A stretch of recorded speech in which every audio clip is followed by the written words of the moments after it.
Good Thursday morning, everyone, and welcome into today's daily Bible reading for October the 5th. Today we are reading together a couple of chapters in 2 Kings chapters 20 and 21. We're going to read some more about Hezekiah, probably a story or chapter from his life that is out of the chronological order of the way things actually played out in his life. There seems to be some allusion to what we've already previously read here within this section of Hezekiah's story, but nonetheless, it is an important part of what took place during the time of his reign. And then we're going to read also about his son and grandson's reign, neither of which were really good, if we're going to be just very, very plain and honest. So let me go ahead and get the text up on the screen for us, and we'll read along together here in 2 Kings chapter 20 and 2 Kings chapter 21. 2 Kings chapter 20, verse number 1. In those days, Hezekiah became terminally ill. The prophet Isaiah, son of Amoz, came and said to him, "This is what Yahweh says. Set your house in order, for you are about to die. You will not recover." Then Hezekiah turned his face to the wall and prayed to Yahweh, "Please, Yahweh, remember how I walked before you faithfully and wholeheartedly and have done what pleases you." And Hezekiah wept bitterly. Isaiah had not yet gone out of the inner courts when the word of Yahweh came to him, "Go back and tell Hezekiah, the leader of my people, this is what Yahweh, God of your ancestor David, says. I have heard your prayer. I have seen your tears. Look, I will heal you. On the third day from now, you will go up to Yahweh's temple. I will add 15 years to your life, and I will rescue you from this city, I will rescue you and this city from the grasp of the king of Assyria. I will defend this city for my sake and for the sake of my servant David." See that text right there, that portion, I think gives some credence to the idea that this is a bit out of chronological order, which isn't that big of a deal. This is the way that the author decided to retell the history, and we probably just put it a little bit ahead of what we've already seen in the text, know that it fits somewhere in there. Then Isaiah said, "Bring a lump." This is 2 Kings 20 and verse number 7. Isaiah said, "Bring a lump of pressed figs." So they brought it and applied it to his infected skin, and he recovered. Hezekiah had asked Isaiah, "What is the sign that Yahweh will heal me, and that I will go up to Yahweh's temple on the third day?" Isaiah said, This is the sign to you from Yahweh, that he will do what he has promised. Should the shadow go ahead 10 steps or go back 10 steps? Then Hezekiah answered, "It's easy for the shadow to lengthen 10 steps. No, let the shadow go back 10 steps." So the prophet Isaiah called out to Yahweh, and he brought the shadow back 10 steps, brought it back the 10 steps, and had descended on the stairway of Ahaz. Verse number 12. At that time, Merodach-Baladan, son of Baladan, king of Babylon, sent letters and a gift to Hezekiah, since he heard that he had been sick.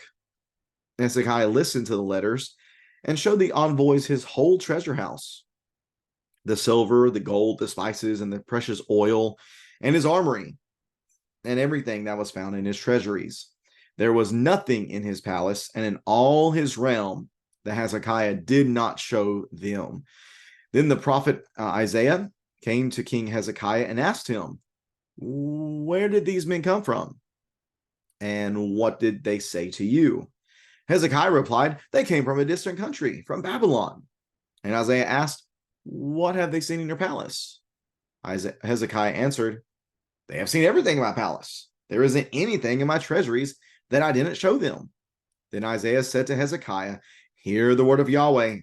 Look, the days are coming when everything in your palace and all that your predecessors have stored up until today will be carried off to Babylon. Nothing will be left, says Yahweh. Some of your descendants who come from you, whom you father, will be taken away, and they will become eunuchs in the palace of the king of Babylon." Then Hezekiah said to Isaiah, "The word of Yahweh that you have spoken is good." For he thought, why not? If there will be peace and security during my lifetime. The rest of the events of Hezekiah's reign, along with all his might, and how he had made the pool and the tunnel and brought water into the city, are written in the historical record of Judah's kings. Hezekiah rested with his ancestors, and his son Manasseh became king in his place. Manasseh was 12 years old, chapter 21 of 2 Kings, when he became king, and he reigned 55 years in Jerusalem. His mother's name was Hephzibah. He did what was evil in Yahweh's sight, in imitating the detestable practices of the nations that Yahweh had dispossessed before the Israelites. He rebuilt the high places that his father Hezekiah had destroyed and reestablished the altars for Baal. He made an Asherah, as King Ahab of Israel had done. He also bowed in worship to all the stars in the sky and served them. He built altars in Yahweh's temple, where Yahweh had said, Jerusalem is where I will put my name. He built altars to all the stars in the sky in both courtyards of Yahweh's temple. He sacrificed his son in the fire, practiced witchcraft and divination, and consulted mediums and spiritists. He did a huge amount of evil in Yahweh's sight, angering him.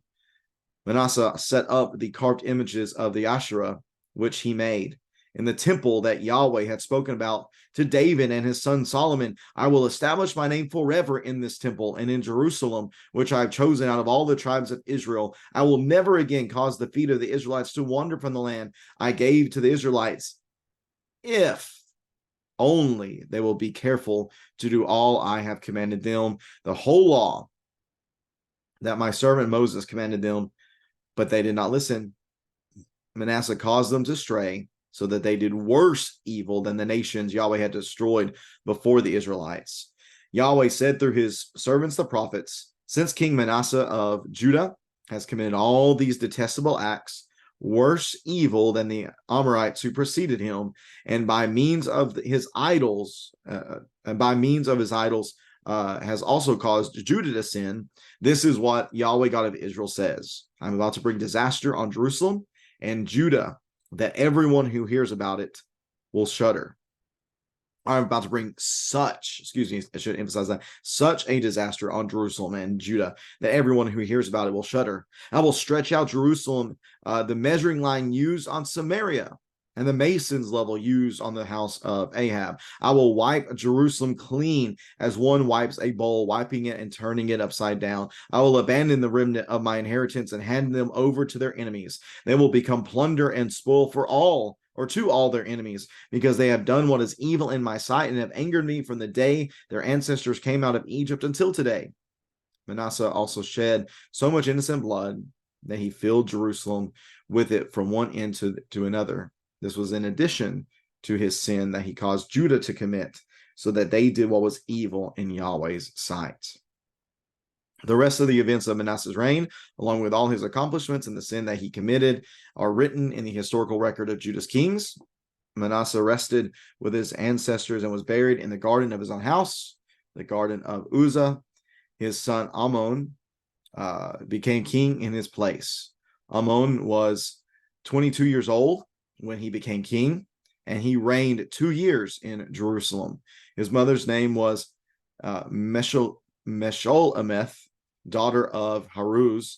She was from Jotbah.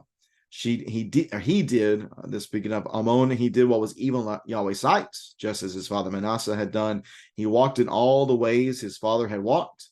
He served the idols his father had served.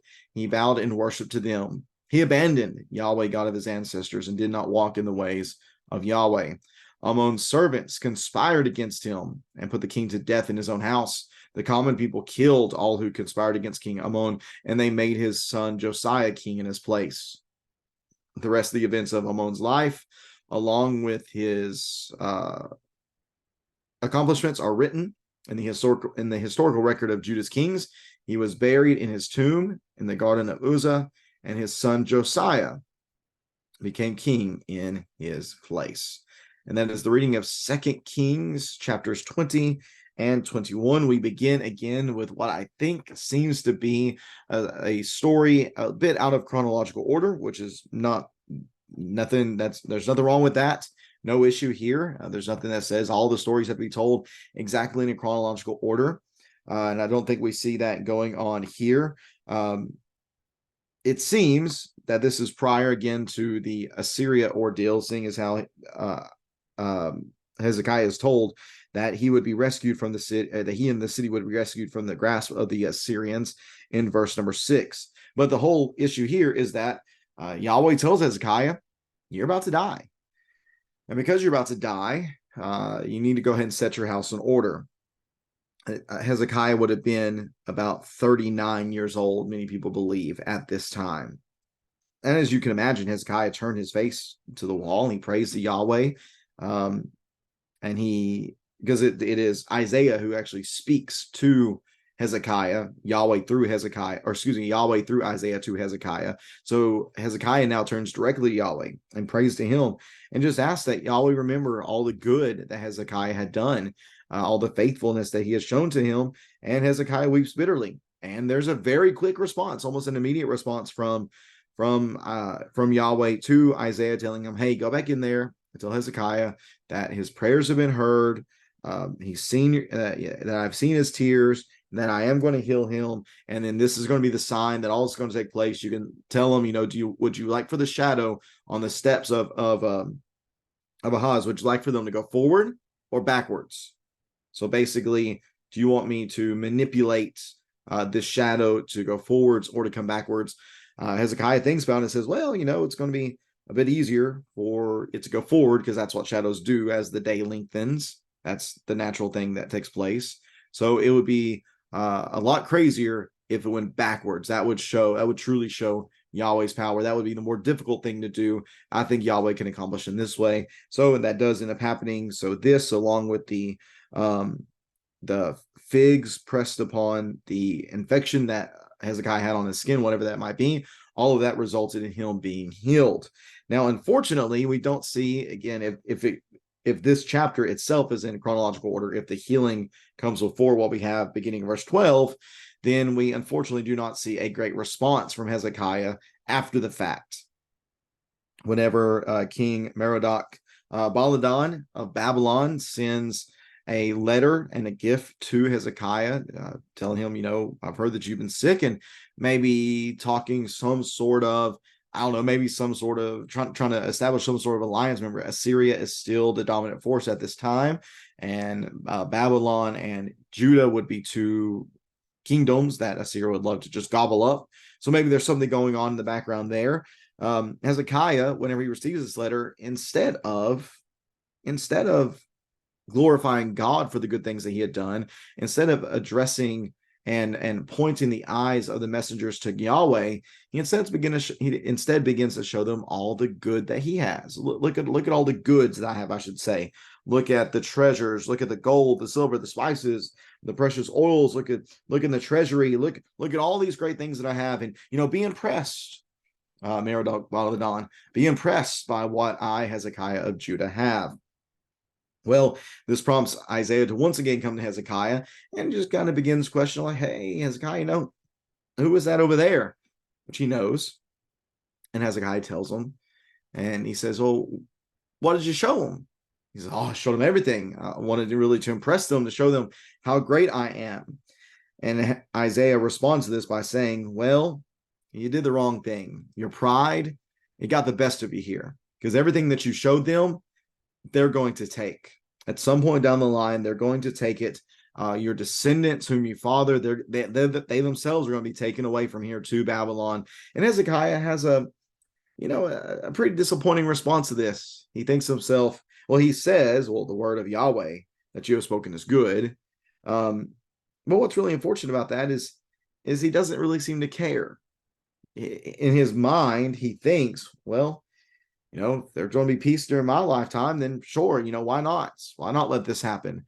That's a pretty big change of tune from what we saw earlier whenever disaster was going to end his life. Well, now that disaster is going to come later, he doesn't really care all that much. It's just, I don't know, it's just kind of rubs me the wrong way, kind of disappointing, this type of attitude that Hezekiah hears in this moment. But the rest of chapter 20 just talks about the death of Hezekiah. Note some of the things that he did, his might, how he made the pool and the tunnel and brought water into the city. All of that is written in the historical record of Judah's kings. And then his son Manasseh becomes king in his place. It's interesting. It says that Manasseh was 12 years old when he became king, and he reigned 55 years in Jerusalem. If there was not any sort of overlap in the regency of Hezekiah and Manasseh, that would mean that Manasseh was actually born during the additional 15 years that Hezekiah had on this earth. And unfortunately, he was pretty bad. He was a pretty bad king. He did what was evil in Yahweh's sight. He was imitating the detestable practices of the nations. He rebuilt the high places. He reestablished altars of Baal. He even made an Asherah. He did all this in imitating what the evil king Ahab of Israel had done. He vowed to worship to the stars in the sky and serve them. He even built paganistic altars in Yahweh's temple. He hijacks Yahweh's temple. How evil this is. And it's not even just that he randomly introduced these things. No, he knew what his father had done. He had seen, or at least I'm sure he had heard about all the good that Hezekiah had done in ridding Judah of the paganistic influence. And he goes back and undoes all the good that his father had done. How wicked of a son he certainly was. He again participated in Molech worship, and the fact that he offered his sons in the fire. He practiced witchcraft, divination, consulted mediums and spiritists. He did a huge amount of evil in Yahweh's sight, angering Yahweh in a strong way. Again, setting up a carved image of the Asherah in the temple, which Asherah was the fertility goddess. So he basically turned the temple into an idolatrous, paganistic brothel. Again, just how evil all this is. And the writer reminds us the faithfulness of Yahweh and the promises Yahweh had made to Israel, and that if they would do what was right, his name would always dwell with them. But that was predicated on them being careful to do all that he had commanded them. I will do this if only they will be careful to do all I have commanded them. But they did not. The people did not. Maybe what's disappointing as well is that the people just went along with. They went along with the influence of Manasseh. Yes, Manasseh caused them to stray, but the people had a choice, and they chose to participate in this evil.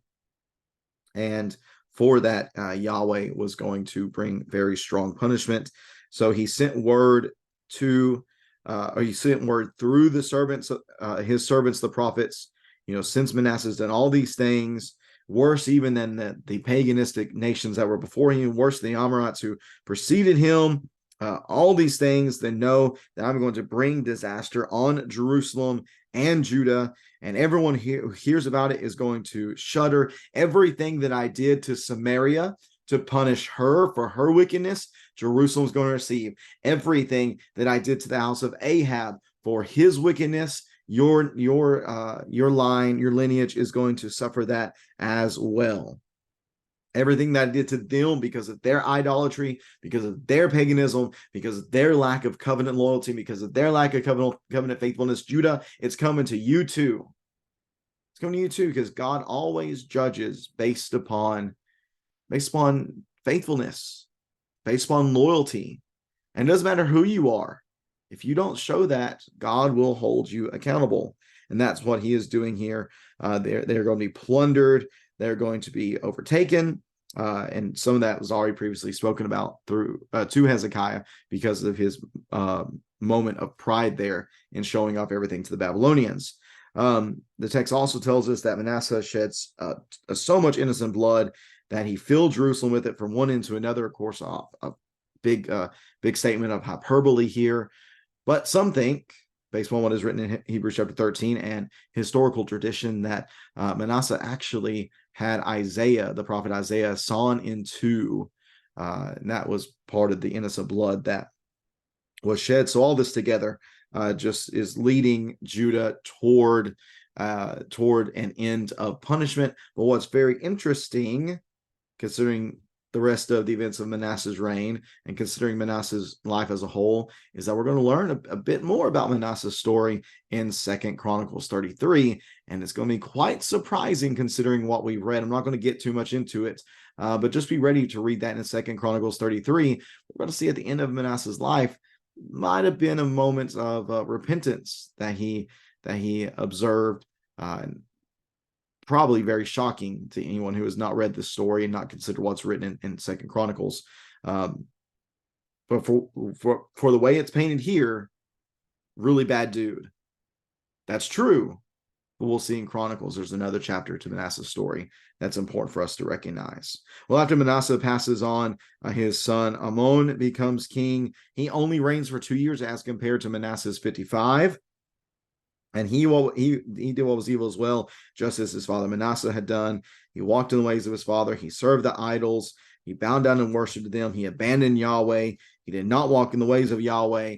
And his servants, well, they conspired against him. They killed him. And then the common people, the people of the nation, killed them because they did not appreciate them killing their king. And so his son Josiah is put in place as king. And we're going to read more about Josiah in tomorrow's reading in chapters 22 and 23. So tomorrow we'll notice 2 Kings 22 and 23. If you have any questions about this text today here in chapters 20 and 21, please feel free to leave that in the comment section below. I appreciate you taking some time to read along with me today. Hope that you have a great rest of your Thursday. May God bless you in all that you do. And again, hope you'll tune in again tomorrow as we read together about Josiah. A lot of good things happened in Josiah's life. This chapter 21, pretty big bummer. Things are not looking well, but we're going to see there's a bright spot in Josiah, and he's going to lead them to do a lot of really important things. And really, there's a lot of things we're going to read about in which we recognize just how far they had gotten from holding on to the law. A lot of things that the law had prescribed just weren't being done. And we're going to read about those things being done tomorrow in 2 Kings 22 and 23. Hope to see you then. Take care and God bless.